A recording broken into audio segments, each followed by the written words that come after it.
Bon dia, jornaleres. Engeguem el podcast de jornal.cat. Vegans, vegetarians, amb peix, làctics, mels o sense, crudistes, macrobiòtics, paleos, omnívors, flexitarians, amb al·lèrgies al gluten, a lactosa o la fructosa. Potser parlem més que mai d'allò que mengem, però ho coneixem? Té sentit menjar tomàquet a l'hivern? Té sentit menjar albocats cultivats a l'altra punta del món? Necessitem menjar carn cada dia? Per què hi ha tants més celíacs ara que fa 40 anys? Té sentit que un terç dels aliments que es produeixen es malabaratin? I, per descomptat, no té sentit que 800 milions de persones passin fam al món. Com tenir en compte tot això i tenir en compte també la nostra pagesia? Tenim tanta informació barrejada en publicitat, cultivada des de la moda i des dels interessos, que no sabem què mengem. Màxima desconnexió de la matèria primera, de la vaca, de l'enciam, de la matança, de la sembra i de la mare que ens va parir. I com ja dèiem als 90, som el que mengem. Així que si no sabem què mengem, potser és que no sabem qui som. Avui parlarem de la revolta pagesa amb la Laia Engrill, dona jove ramadera catalana, una jornalera amb totes les lletres. I amb ella també us presentarem una jornalera històrica. Descobrirem el preu just d'un paquet de cafè i repassarem l'actualitat de l'economia social i solidària. Què? T'hi sumes? Doncs som-hi. Soc l'Aina Serra i avui ens guanyarem el jornal. Que comenci el podcast de jornal.cat. Som en acte de protesta. El podcast de jornal.cat. Som la veu de la revolta. Doncs vinga, som-hi, comencem secció. Marta, com a cada capítol, ens portes una jornalera històrica. A veure si sabem de qui es tracta avui. Ves-nos tirant aquests titulars que ens vas donant. Comencem. Lloc de naixement. Valladolid a finals del segle XIX i es va criar a Catalunya. Val, i de professió? Era mestra, però també va ser política. Primer del Partit Republicà Radical Socialista i després d'Esquerra Republicana de Catalunya. En política va destacar per esdevenir la primera dona alcaldessa dels Països Catalans, concretament del municipi de Bellprat. Ho va ser l'any 1934. Esclar, durant la Segona República, quan el sufragi va passar a ser universal. Això és una gran pista per saber de qui es tracta. Durant la Guerra Civil? Va ser miliciana i va sobreviure. En acabar, es va exiliar a l'estat francès. I el règim franquista? La va donar de baixa com a mestra, des de la Comissió Depuradora de Magisteri. Quina comissió! Comissió Depuradora de Magisteri. Sona fatal. Sona fatal, fa tremolar. Sí. I va morir? Amb 87 anys a Tolosa, encara refugiada i sense haver tornat a trepitjar a Catalunya. A veure si encertareu a veure de qui estem parlant. Recordeu que al final del programa, quan ja ha sonat la melodia, sentim una veu que ens dona la solució. Així que gràcies, Marta. Gràcies a tu. Ens tenim amb nosaltres la Laia de Cal Rossill, ramadera i llegit màrtir fins i tot, dels que mantenen els paisatges i la matèria prima, de les que toquen la terra i la vaca lluny del bric i l'envasat al buit. Moltes gràcies, Laia, per estar aquí amb nosaltres avui. Moltes gràcies per convidar-me. Explica'ns una mica, la Laia de Cal Rossill. Qui sou a Cal Rossill? Cal Rossill som una família de vaquers, tenim vaques de llet des de fa ja 4 o 5 generacions. El ramat va anar creixent a poc, fins que vam passar de ramaderia de subsistència, agricultura de subsistència, a professionalitzar-nos i especialitzar-nos en vaca de llet. Som socis de la cooperativa del Cadí, amb la qual transformem i venem el producte de manera cooperativa amb 66 socis més de l'Alt Urgell i la Cerdanya i cuidem la terra dels nostres avantpassats tan bé com sabem o com ens deixen. De fet, aquest model cooperatiu que expliques és una mica l'històric, no?, del model cooperatiu català vinculat a l'agricultura. Explica'ns-el una mica, d'on neix i quina és la inquietud, no?, que hi ha darrere d'aquesta manera de funcionar. Ara tot ha canviat molt, no? Però quan això va començar, la nostra cooperativa, per exemple, em sembla que l'any que ve fa 125 anys, i això va començar un senyor que es deia Josep Lluís Zulueta, em penso. Ara quedaré molt malament, si m'estic equivocant. No passa res, si no... Que era socialista i, clar, tot això va començar perquè cada casa tenia molt poquetes vaques i per transformar cadascú era molt difícil. Llavors, amb l'associació, fent una fàbrica conjunta i la transformació i la venda, evidentment facilitava molt la vida a la gent, que en aquell moment, amb la poca mecanització que hi havia, si estaves munyint no podies fer formatges o no podies anar-te'n al mercat, i al final era una filosofia d'ajuntar esforços, sumar i intentar sobreviure el millor que es podia a muntanya, que les condicions no eren fàcils. I això traslladat avui en dia, haver pogut sobreviure, que moltes cooperatives d'aquell moment, sobretot en el cas de la llet a la muntanya, que és especialment complicat, es van tancar. Per nosaltres és un gran orgull, no?, poder continuar amb això i amb aquesta filosofia. Clar, és un model cooperatiu, no?, que té com alguns elements diferencials del que es promou actualment com a cooperativisme. Sabries com explicar una mica quines diferències hi ha o què hereda un de l'altre o quines... Sí. Clar, jo crec que ara partim d'un model de cooperativisme que és molt més social o que la filosofia és molt més important, no? Més polític, poder. Sí, la gent vol ser amo del seu treball, no? Del seu temps, de la consciència de per qui i per què estàs treballant, de com participis en el model. Jo crec que en el cas d'aquest cooperativisme històric era molt més un tema de supervivència que no pas polític, o sigui, podia haver gent molt en l'espectre polític de dretes que seguís participant d'aquest cooperativisme perquè estratègicament era el que funcionava millor i era el més fàcil. I era segur, que això per la gent del camp és molt important, no? La continuïtat, l'estabilitat, per nosaltres que et vinguin a recollir la llet 365 dies a l'any, al preu que sigui, és molt diferent de ara estar pendent de cada 3 mesos em canvien el contracte, em canvien el preu, vindran o no vindran a recollir-me-la perquè estic lluny de la capital, perquè, clar, el model cooperativista sempre ha sigut un model segur. És molt interessant aquesta mirada, no?, perquè aquest cooperativisme agrari, que d'alguna manera ha marcat l'inici del cooperativisme català, ara que s'estan celebrant els 125 anys de la Confederació i tot això, penso que és una herència que està bé que coneguem, no?, els cooperativistes d'ara i els que vindran.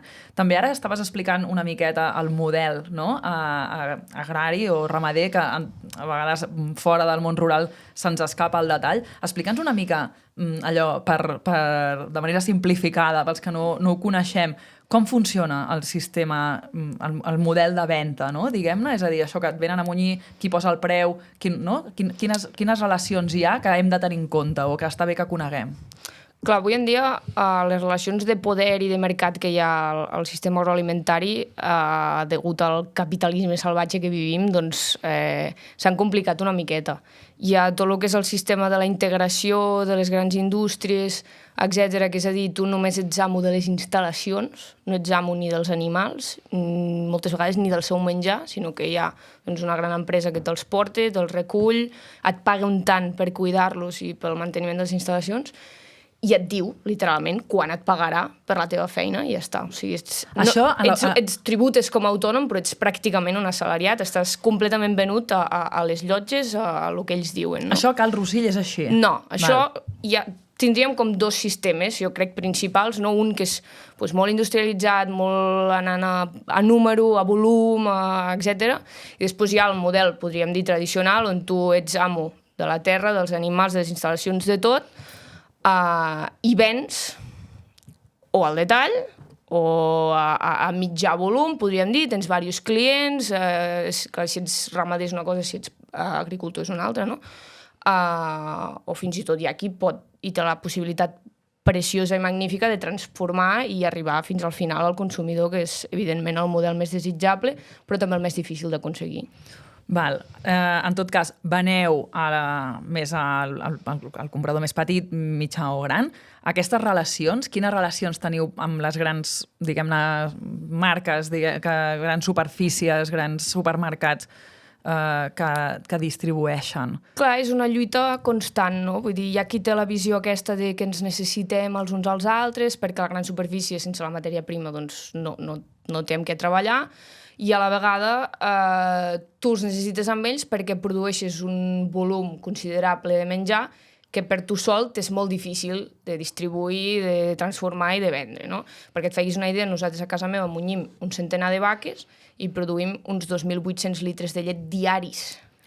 Clar, si jo hagués d'anar porta per porta a Oliana, que és on visc, que tenim uns 1.900 habitants, a vendre-ho, em seria molt difícil, tardaria molt temps, necessitaria algú que ho fes perquè jo estaria fent una altra cosa, no?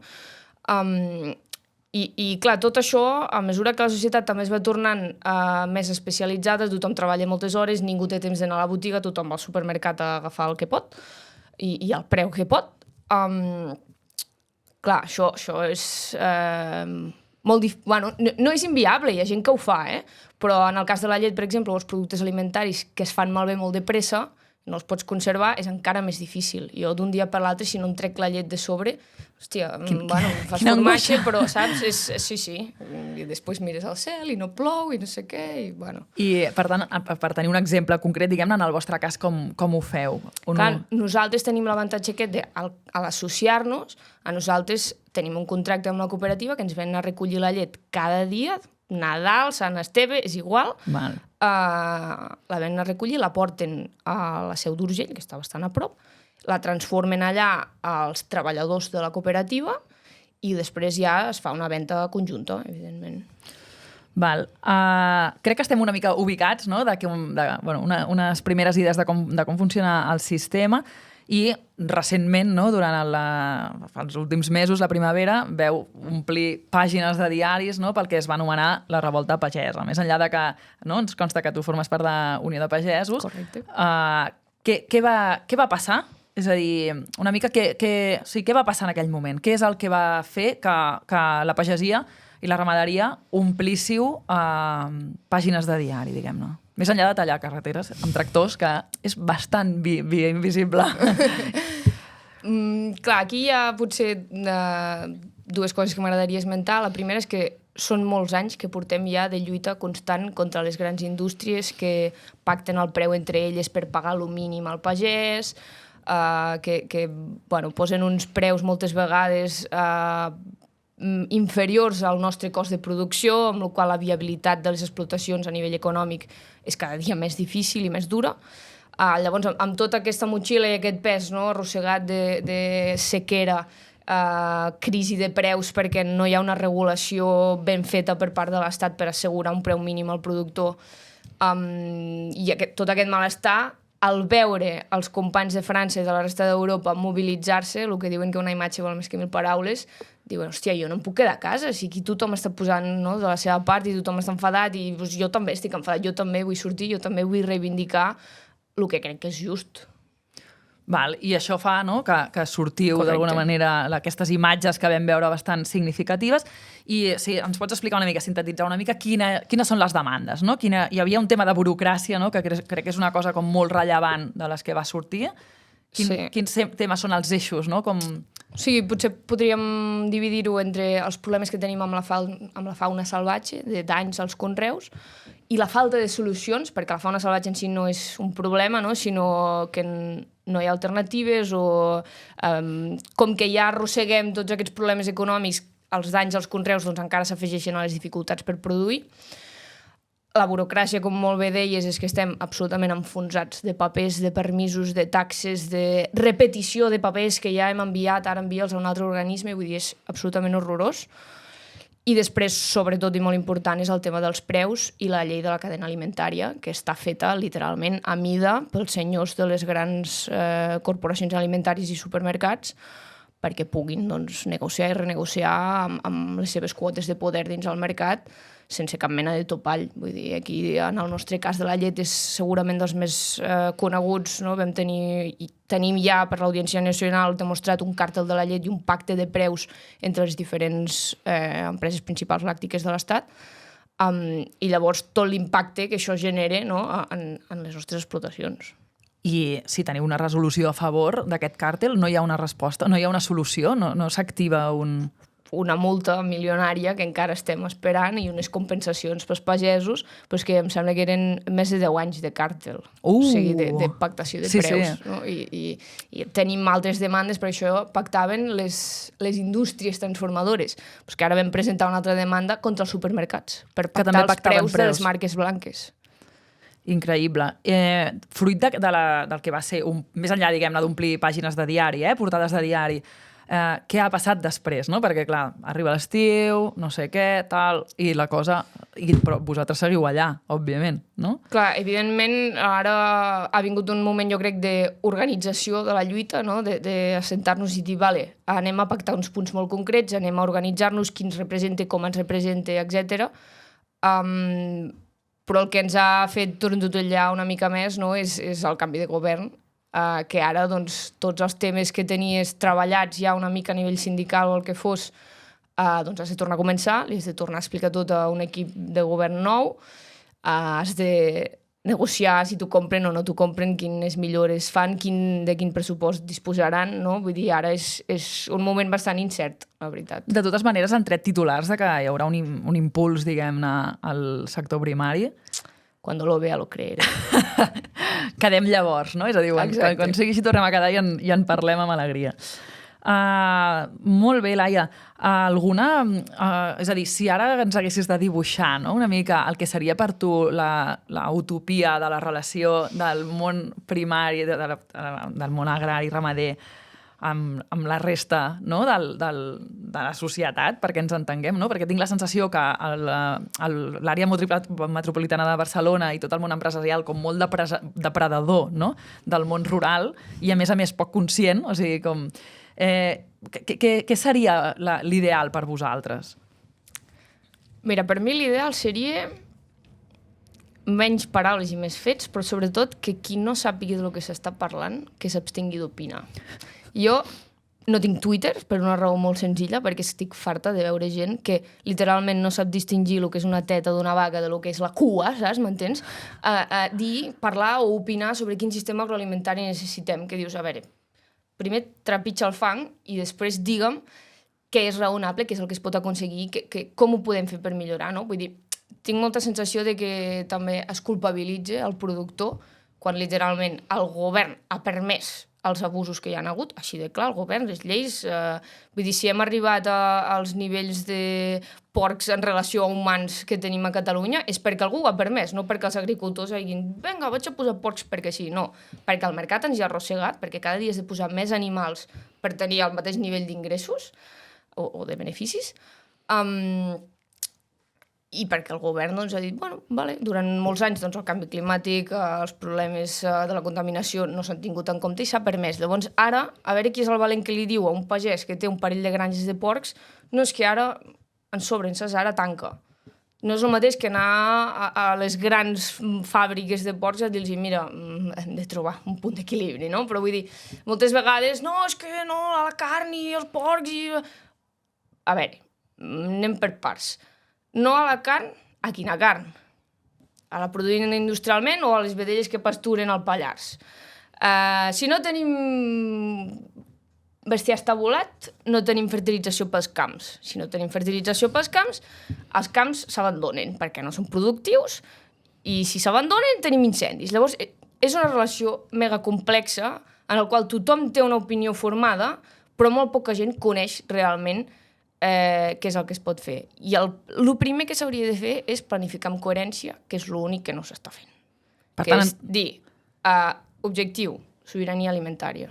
Quantes granges de porcs tenim? Quantes granges de vaques de llet tenim a Catalunya? Som deficitaris en llet a Catalunya. Som absolutament excedentaris en porc. Per què no hi ha ningú que estigui regulant? Pues, mira, donem una mica d'incentius als de la llet i als dels porcs, pues, si més no, que no creixin més. M'entens? No hi ha ningú fent aquesta planificació estratègica de país. Ningú. I, per tant, entenc que seria una d'aquesta utopia, no?, que comentàvem. És absolutament utòpic perquè va en contra de la llibertat individual i això sembla que és intocable encara que signifiqui el benestar col·lectiu, no? Però ningú ho està fent. Perquè per aquí també hi ha un tema de consciència col·lectiva, diguem-ne, amb la feina que feu, no? Perquè més enllà de les polítiques, que, òbviament, una cosa barra molt de l'altra, però hi ha com poca consciència de la necessitat de la pagesia per seguir tirant endavant, sí. Vaja, clar, per menjar cada dia. Hi ha molta gent que ens veu com... Quasi folclòric, jo diria, no? O sigui, com una cosa com si la nostra única funció fos produir menjar. Quan en realitat la gent no en tenia idea que fem moltes altres coses. Conservem el paisatge, perquè sense nosaltres tot seria bosc i matolls i brutícia. Fem una tasca social de mantenir la gent arrelada als territoris. Vull dir, si no hi ha pagesia és que els territoris s'abandonen. Els pobles estan buits i s'omplen 2 setmanes a l'any. Turisme i... No diré de què. Diu. De pixapins, ups. I fem moltes... O sigui, jo crec que la nostra tasca social va molt més enllà de produir menjar. Vull dir, ningú té en compte doncs, els llocs de treball, el manteniment dels camins, el manteniment del paisatge, per mi és el més important, no? D'això nosaltres en diem serveis ecosistèmics, de pasturar dels boscos, de crear el mosaic agrari aquest al costat dels pobles per quan ve un incendi, no sé què, i això, la compensació econòmica és És que no hi ha ni... O sigui, N'hi ha alguna en alguns llocs que ells consideren crítics d'incendi, no sé què, però totes les altres zones fas aquests serveis ecosistèmics de gratis. O sigui, som els jardiners del territori de gratis. clar, és que no hi ha cap consciència sobre això. No, no? cap ni Per tant, segur que no hi ha una Vull dir, política la gent que ho no és reforci. conscient que quan vas a la Cerdanya i tot és bonic, hi ha els prats verds, és perquè hi ha pagesos. Si no, seria tot bosc i et perdries a dintre el bosc. M'entens? Vull dir... És meravellós sentir-te perquè sembla evident, no? Però realment no hi ha polítiques que us recolzin, per tant no deu ser-ho tant. Una cosa que fem aquí al programa és que tenim una capsa amb uns quants tòpics de l'extrema dreta o de capitalisme o d'així. Fantàstic, és la meva passió, lluitar contra l'extrema dreta. Vale, doncs traiem un paperet i una frase que juntes la debatrem. A veure, obro la capsa i hi ha temes de gènere, temes de camp, temes de coses diverses. A veure què et toca. A veure... La pressió estètica ja no afecta les dones. Uf, m'encanta. Sí? Perfecte. M'encanta. Mira, com a dona pagesa, perquè per fer una mica més divertit, no? Perquè, bueno, de dones n'hi ha de tants tipus, però... has de ser guapa, però no massa, no t'ho creguis. Has d'anar ben vestida, però no massa, perquè si no ja tampoc no encaixes amb el col·lectiu pagès. Potser llavors no ets prou pagesa, no? Exacte, hi ha tota aquesta mirada... Vols dir que t'embrutes? Sí. Tu segur que portes el tractor? Bueno, si a la que obres els ulls i et tornes una persona feminista, a mi em va passar quan vaig anar a la universitat, ja mai més no pots no veure com els altres miren, fan comentaris, i després els homes no, evidentment no els hi passa, no? Vull dir... De fet, ara ho has mencionat, que vas anar a la universitat, que a vegades quan he llegit biografies teves i així, no? Perquè sembla com... no, és que aquesta està allà a les muntanyes penjada i molta sort, no? Sí. De fet, tu vas estudiar una carrera a la universitat. Sí, no, el que m'agrada encara més és alguns titulars de... No, van estudiar i ha tornat. Com si fos la gran proesa, saps? Com si estiguessis desperdiciant una mica el teu talent o com si haguessis pogut fer altres coses. Per què és estrany que jo hagi tornat al meu poble on es viu molt millor, perdoneu que us ho digui, que al mig de la Diagonal? No és estrany, és el més normal del món. Què vas estudiar? Explica'ns-ho. Jo vaig estudiar Global Studies a la Pompeu Fabra, que és una carrera xulíssima, transversal, toques molts temes, però l'aplicació és tan teòrica, tan... Aquella mateixa sensació de protocols també per la pagesia, pel món rural i el desenvolupament rural, whatever that means, no? Que em dóna la sensació que queden tan en paper mullat. I jo tenia clar que volia anar cap aquí, no? Però vaig dir, a veure, seria una hipòcrita si jo ara me'n vaig a fer protocols sobre el desenvolupament rural i ningú els està aplicant, perquè tota la gent que els ha d'aplicar fa com jo i se'n va i estudia i marxa i abandona les granges, no? És com un... fem la política del fer, del embrutar-nos les mans i ho fem. No cal que esperem que hi haurà no sé quants diners i protocols i papers i... No, això jo és que estic tan convençuda de que no serveix. Es tiren tants diners públics amb polítiques i millores i farem un estudi per justificar, per detectar les necessitats i llavors justificar, no, que farem aquest projecte i després executarem el projecte. I llavors no hi ha diners per... I després arriba un altre govern, exacte, i ja diu, no, és que aquest projecte no m'agrada. Ja no queden diners per executar-lo. No! Exacte. Molt bé, Laia, doncs és una meravella haver-te tingut aquí. Moltíssimes gràcies per venir, que sabem que no vens de prop. Així que moltes gràcies per passar avui a vosaltres, pel encantada. podcast de Jornal. I amb aquestes tanquem la conversa i connectem amb l'actualitat, amb la redacció de jornal.cat. Marta Dei, què ens heu d'explicar avui? Hola, Aina. L'any ha començat amb prou intensitat. El 2025 és l'any internacional de les cooperatives per les Nacions Unides i per commemorar-ho, l'Aliança Cooperativa Internacional ha organitzat actes arreu del món. Aquí, la Confederació de Cooperatives de Catalunya ha decidit commemorar l'any internacional en el marc de la Universitat d'Estiu del Cooperativisme, la UESCOP, que enguany tindrà lloc entre el 2 i el 4 de juliol. Després que el propietari d'X, Elon Musk, s'hagi posicionat públicament a favor de l'extrema dreta i hagi modificat els algoritmes de les xarxes socials per afavorir els discursos d'odi, diverses entitats de l'economia social i solidària han engegat la campanya Som-hi Juntes per marxar cap a Fediverse, un sistema de xarxes socials descentralitzades on Mastodon és la més coneguda. Mentrestant, la guerra palestina no atura. Els danys a les infraestructures cooperatives, les morts de les persones sòcies, incloent-hi líders, i els recursos escassos dificulten el funcionament de les cooperatives a Gaza. necessiten urgentment subministrament d'emergència.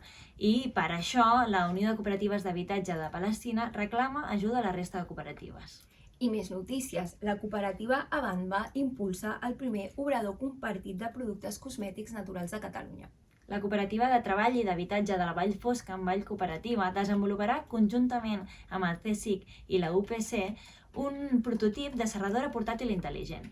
Balenyà impulsa un nou model de col·laboració entre Ajuntament, Comunitat Energètica i Mancomunitat per combatre la pobresa energètica. A més, aquesta col·laboració permetrà i afavoreix a les famílies perquè les permet ser sòcies de la cooperativa.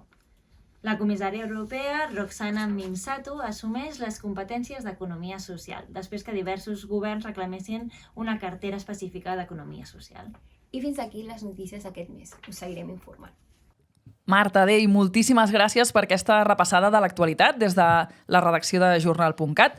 I seguim amb el preu just. A veure, Clara, què ens portes avui? Doncs jo avui us porto una cosa que és per mantenir-nos superdespertes, tot i que justament en aquest podcast crec que no calia. Anem enxufadetes d'energia, Anem enxufades. Doncs va, som-hi.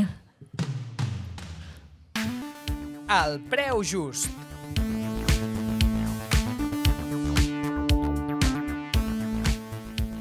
Anem a ballar-ho tot aquí, vinga.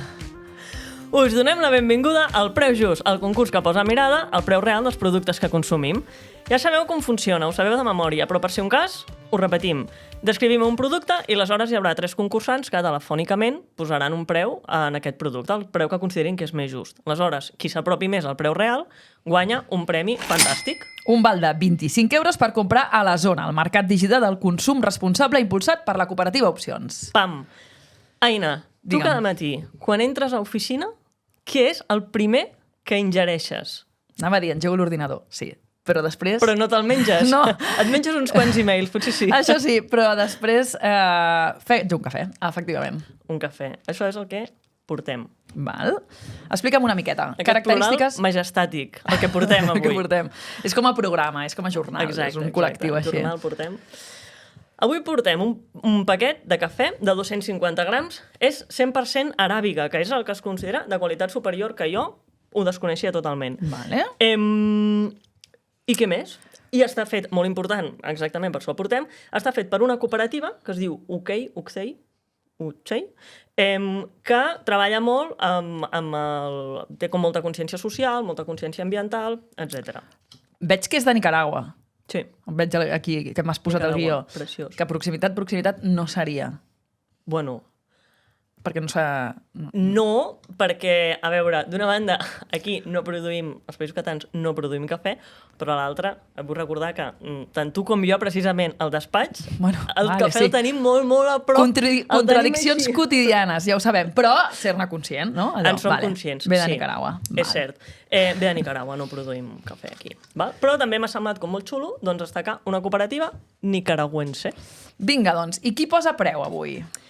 Doncs avui ens posa preu. Per començar, l'Elisenda. Elisenda, hola, com estàs? D'on truques? Hola, Clara. Bé, molt bé, molt bé. Truco de Mataró. Mataró, com els compis del Monocle, Mataró. que fan la part tècnica d'aquest podcast. Monocles, Bona gent a Mataró. una companya de Mataró. Doncs, Elisenda, mataronina, benvinguda i a jugar! Fantàstic. I qui més juga avui? Doncs tenim el Joan. Joan, com estàs? D'on truques tu? Hola, què tal? Doncs molt bé, mira, us truco des de Barcelona, des del barri del Poble Sec. Uau, quina veu, no, el Joan? Que sí? Estic impressionada. Joan, tu i la teva veu, benvinguts, i a jugar! I fantàstic. I amb qui tanquem el concurs, Clara? I acabem amb la Jenny. Jenny, com estàs? D'on truques? Hola, Clara, com estàs? Doncs jo truco des d'Olot. Vinga, Fantàstic. benvinguda la gent d'Olot, també. I a jugar! Vinga, posem el preu en aquest producte. M'encanta, perdó, perquè en els 2 últims concursos, o sigui, parlem a la vegada, saps? Diem el mateix. a la Està bé, vegada. ens estem repetint una miqueta, però no passa res. Elisenda, quin preu poses a aquest paquet de cafè? Ostres, doncs quina mala sort que tinc, perquè jo no prenc cafè. Bueno, amb tot el que has explicat, jo li posaria 5,5 euros. Sobretot perquè he pensat en un preu just i un salari just per als productors d'aquest cafè. Ens agrada. He de dir, que pensis en això, Elisenda. si no prens cafè, per què truques per concursar pel cafè? Bueno, perquè... És broma, perquè és una persona de tenia reptes. ganes de participar i Sí. quan ha trobat el cafè ha dit, bueno, va, vaig a veure què I passa. ens agrada moltíssim que entomeu aquests Molt a favor reptes. de l'Elisenda. Jo també. I en Joan, què hi dius tu? Val, aleshores és un paquet de cafè de Nicaragua, 250 grams, val? És la varietat més bona, de comerç just. Ostres, doncs jo et diria que uns... estic entre un barem pensant entre 6 i 9 euros, però va, diré 8 euros i mig, 8,50. El Joan ha plantejat forquilla de preus, no? Ha fet una repassada de producte. tot un estudi. Tot un estudi, això, per dir-los això, el 8,50. Perfecte, anem a veure la Geni d'Olot, a veure què ens diu. A veure, doncs per totes les característiques que has explicat que té el producte, jo penso que un preu just per aquest cafè podrien ser 4 euros i mig. A veure si l'encerto. Ai, Geni, quin optimisme, m'encanta. Repassem, doncs tenim 5,50, 8,50, 4,50. Clara, quant val aquest paquet de cafè? Aquest paquet de cafè val 5,50. Epa, algú ha dit el preu just, no? La primera concursant. L'Elisenda, que no consumeix cafè! La que no consumeix cafè ha dit el preu exacte i que, a més, o sigui, hi ha com una proesa enorme, que és la primera persona que diu el preu just. El preu just. Ah, és la primera persona que l'encerta rodó. Rodoníssim. Ei, doncs aquesta intuïció doncs aquesta intuïció super afinada de l'Elisenda. Moltes gràcies a tothom per participar i res. Elisenda, que t'emportes un val de 25 euros per comprar a la zona, al Mercat Digital de Consum Responsable, que impulsa la cooperativa Opcions. I te'l farem arribar a tota pastilla. Què, Clara, tanquem? Doncs tanquem. Me l'emporto i vaig a preparar cafè per totes nosaltres. Estarà bé Tot i perquè que estem enxufadíssimes avui. ens hi hem posat ben d'hora. I fins aquí el podcast de jornal.cat. Moltes gràcies per fer-nos confiança i ja sabeu qui és la jornalera històrica d'avui? Escolteu, pareu l'orella, que després de les sintonies ens direm el nom. Com va dir Natividad Bierza, vaig tirant que tinc son. Som en acte de... Un programa de jornal.cat, diari de l'economia social i solidària, impulsat per la cooperativa La Sembra, amb producció de la cooperativa El Monocle, gravat dins de l'espai d'intercooperació El Sabasco, amb el suport de l'Escola Tècnica Superior d'Arquitectura del Vallès, ETSAP de la UPC, promogut per la Direcció General d'Economia Social i Solidària i finançat pel Ministeri de Treball i Economia Social.